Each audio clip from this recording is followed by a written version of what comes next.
Guys, thank you so much for joining in. Guys, technical SEO playlist की इस video में हम लोग बात करेंगे 301 एंड 302 रीडायरेक्शन के बारे में और कैसे ये आपकी वेबसाइट पर इंपैक्ट करता है एसईओ की परफॉर्मेंस को। देखिए, लास्ट वीडियोस में हमने बात की थी about broken links and 404 page. उसमें हमने समझा था कि अगर आपकी वेबसाइट पे कोई भी ब्रोकन लिंक है तो उस केस में आपकी दो सॉल्यूशन है। या तो आप उस ब्रोकन लिंक को गूगल के सर्च इंजन पेजेस से डी इंडेक्स कर दीजिए, वहां से हटा दीजिए, या फिर सेकंड है कि आप उसको 404 पेज या फिर किसी और पेज पर रिडायरेक्ट कर दीजिए। तो ये दोनों ही सॉल्यूशन पॉसिबल है, लेकिन उसके लिए आपके पास दो टाइप की रिडायरेक्शन है, 301 रिडायरेक्शन एंड 302 रिडायरेक्शन। 301 का मतलब है परमानेंट रिडायरेक्शन, कि एक बार आपने लगा दिया तो आप गूगल को या सर्वर को ये इंडिकेट करते हैं कि ये जो यूआरएल है परमानेंट है, यानी परमानेंटली मैंने किसी ए रिसोर्स को बी पर रिडायरेक्ट कर दिया है। और 302 है टेम्परेरी, मतलब आप उसको परमानेंट नहीं करना चाहते, कुछ टाइम के बाद हो सकता है आप उसको हटा दें। अब देखिए, एसईओ में क्यों जरूरी है कि रिडायरेक्शन आप यूज करें। देखिए, मान लेते हैं कि आपकी कोई वेबसाइट है जिस पर आप कोई पेज है, फॉर एग्जांपल आप कोई ऐसा पेज बनाया है आपने जो पहले एग्जिस्टिंग्स में था। अब वो पेज आपका डिलीट हो गया है, लेकिन सर्च इंजन रिजल्ट पेजेस में वो अभी भी दिख रहा है, वो यूआरएल अभी भी दिख रहा है। और जब लोग उस पर क्लिक कर रहे हैं तो वो कहां जा रहे हैं? 404 पेज पे।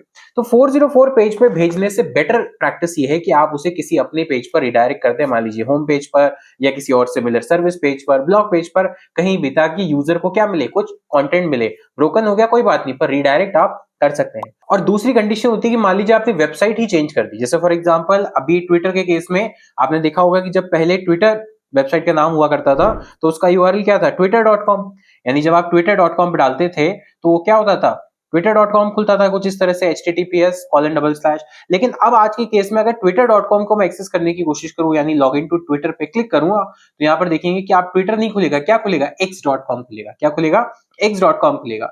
इवन अगर मैं ट्राई करूं, यहाँ पे लिखना चाहूं twitter.com, अगर मैं लिखना भी चाहूं, जैसे मैंने यहाँ पे लिखा, ठीक है, अब जैसे मैं एंटर प्रेस करूंगा आप देखिएगा क्या होगा। जैसे मैंने एंटर प्रेस किया, ये रिडायरेक्ट कहां हो गया? x.com। क्यों? क्योंकि पहले जो twitter.com था अब उसको रीनेम कर दिया गया x.com। तो हुआ क्या, लोग तो ट्विटर ही जानते हैं ना, तो यहाँ पर भी रिडायरेक्शन लगा दिया गया कि जितने भी यूआरएल गूगल में डले हुए हैं twitter.com के नाम पे, वो रिडायरेक्ट किस पे हो जाएंगे? x.com के डोमेन पर। इसको बोलते हैं डोमेन रिडायरेक्शन। तो दो तरह से रिडायरेक्शन लगा सकते हैं, या तो इंडिविजुअल यूआरएल एक वेब पेज से दूसरे वेब पेज, या पूरा का पूरा डोमेन ही रिडायरेक्ट कर सकते हैं from old domain to new domain. अभी करना इसलिए जरूरी है सो दैट यूजर का एक्सपीरियंस अच्छा हो, यूजर को हर बार राइट इंफॉर्मेशन मिले, कंटेंट मिले।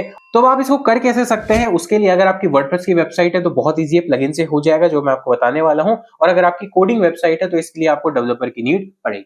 तो देखिए, वर्डप्रेस वेबसाइट में होगा क्या, मान लीजिए मेरे पास ये 4-5 पेजेस है। अब फॉर एग्जांपल मेरे पास ये सर्विसेज का पेज है, /सर्विसेज। मैं इसको किसी भी रीजन से डिलीट कर देता हूं एक बार के लिए।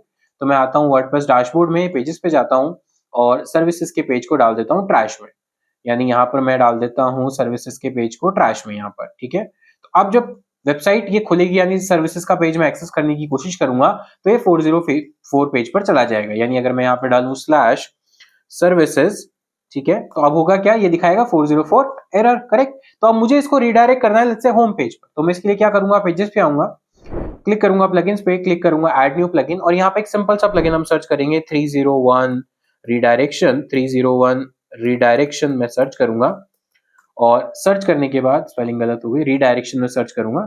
सर्च करने के बाद मुझे एक प्लगइन दिखेगा जिसको मुझे यूज करना है, दैट इज रिडायरेक्शन। 301 रिडायरेक्शन ये हेल्प करता है। क्लिक करेंगे इंस्टॉल नाउ के बटन पर, और जैसे इंस्टॉलेशन कंप्लीट हो जाती है हम लोग इसको कर देंगे एक्टिवेट। एक्टिवेट करने के बाद, जैसे मैंने आपको बताया कि दो तरीके से रिडायरेक्शन हो सकता है, वेब पेज या फिर डोमेन।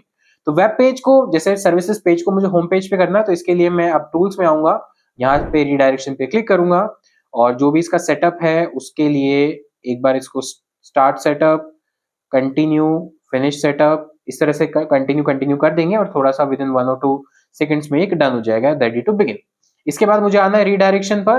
कोई भी एक्स्ट्रा अगर आपको पॉपअप दिख रहा है तो हटा देते हैं। अब देखिए, यहाँ पर रिडायरेक्शन पे आ गया हूं मैं, और रिडायरेक्शन पे ऐड न्यू पे क्लिक करूंगा। सोर्स यूआरएल मतलब सर्विसेज का यूआरएल, जो कि ये यूआरएल था, तो इसको मैं यहाँ से कॉपी करता हूँ, पेस्ट करता हूँ सोर्स यूआरएल को। अब मैं इसको exact match in any order as it is रहने दूंगा। किस पर रिडायरेक्ट करना चाहता हूं मैं? होम पेज पे। यानी होम पेज पे रिडायरेक्ट करने के लिए मुझे सिर्फ आगे से क्या हटाना है, /सर्विसेज हटाना है, और क्लिक करना है ऐड रिडायरेक्ट पर। देखिए, यहाँ पर रिडायरेक्शन ऐड हो गया, इसको चेक करते हैं, चेक रिडायरेक्ट। और अगर ये मुझे सही दिखाएगा, यानी रिडायरेक्शन काम कर रहा है, तो मुझे दिखाएगा 200 स्टेटस, मतलब काम कर रहा है। इसी को मैं यहाँ पे चेक करता हूँ, /सर्विसेज है, रिफ्रेश करता हूँ, तो आप देखेंगे ये चला गया कहाँ पे, होम पेज पे। तो ये एक वेब पेज को दूसरे वेब पेज पे रिडायरेक्शन करने का तरीका है। अब मान लीजिए वेबसाइट ही चेंज हो गई आपकी, आपने बोला कि नहीं मुझे तो वेबसाइट ही चेंज करनी है, उस केस में क्या होगा, आप साइट पे क्लिक कीजिए और यहाँ पर रिलोकेट टू डोमेन, आपने कोई और डोमेन खोल दिया। मान लीजिए आपने बोला कि rapidlearning.site अब मेरा डोमेन नहीं है, मेरा डोमेन है फॉर एग्जाम्पल google.com। तो इस केस में हम लोग यहाँ से इसको चेंज कर देंगे। तो रैपिड लर्निंग तो हमारी वेबसाइट है, तो इस पर चेंज कर देंगे https:// जो भी नया हमारा डोमेन है उस पर हम डाल देंगे डोमेन एड्रेस यहाँ पर। तो अभी जस्ट फॉर एग्जांपल google.com डाल देते हैं, यानी जब भी कोई मेरी वेबसाइट को रिडायरेक्ट एक्सेस करने की कोशिश करेगा वो रिडायरेक्ट किस पर जाएगी, google.com पे। इसको कर देते हैं अपडेट। और यहाँ पर अब देखिए, अब जैसे ही मैं rapidlearning.site पर हूँ, अगर मैं इसको रिफ्रेश करूंगा तो मैं कहाँ रिडायरेक्ट हो जाऊंगा, google.com पर। यानी मैंने पूरा का पूरा डोमेन कहाँ डाल दिया, google.com पे रिडायरेक्शन कर दिया। इसको एक बार के लिए हटा देते हैं सो दैट हम अपनी वेबसाइट को एक्सेस कर पाए। अदरवाइज इस तरह से आप 301 रिडायरेक्शन लगा सकते हैं। 302 रिडायरेक्शन का मतलब क्या है, जब आप टेम्परेरी रिडायरेक्शन करना चाहें। अब एक चीज और समझने की बात है कि 301 और 302 दो टाइप के होते हैं। तो एसईओ में कौन सा इंपॉर्टेंट है, एसईओ में इंपॉर्टेंट है 301। क्यों, क्योंकि अगर आप एक पेज की वैल्यू दूसरे पेज पे डाइवर्ट करना चाहते हैं या लिंक जूस को डाइवर्ट करना चाहते हैं तो 301 ही वो तरीका है जिससे आपका जो जूस है या वैल्यू है वो पास होगी। जैसे कि पुराने डोमेन की अथॉरिटी नए डोमेन पे चली जाएगी या पुराने पेज की अथॉरिटी नए पेज पे चली जाएगी, वो 301 में पॉसिबल है। 302 टेम्परेरी है, इसलिए एसईओ में इसकी वैल्यू पास नहीं होती। आप खुद ही बता रहे हैं 302 टेम्परेरी है, मतलब मैं बाद में हो सकता है इसको हटा दूं तो वैल्यू परमानेंटली ट्रांसफर नहीं होगी। तो आपको एसईओ में जब भी रिडायरेक्शन करना है तो 301 रिडायरेक्शन करना है, ना कि 302। चाहे आप डेवलपर से करवाएं या खुद से करें, प्लगइन जो मैंने बताया वो भी 301 रिडायरेक्शन में सपोर्ट करता है। तो गाइस ये थी एक वीडियो जिसमें हमने समझा कि रिडायरेक्शन क्या होता है, कैसे काम करता है और कैसे आप अपनी वर्डप्रेस वेबसाइट में सेटअप कर सकते हैं। तो गाइस मिलता हूं आपसे नेक्स्ट वीडियो में, तब तक के लिए take care, thank you so much, have a nice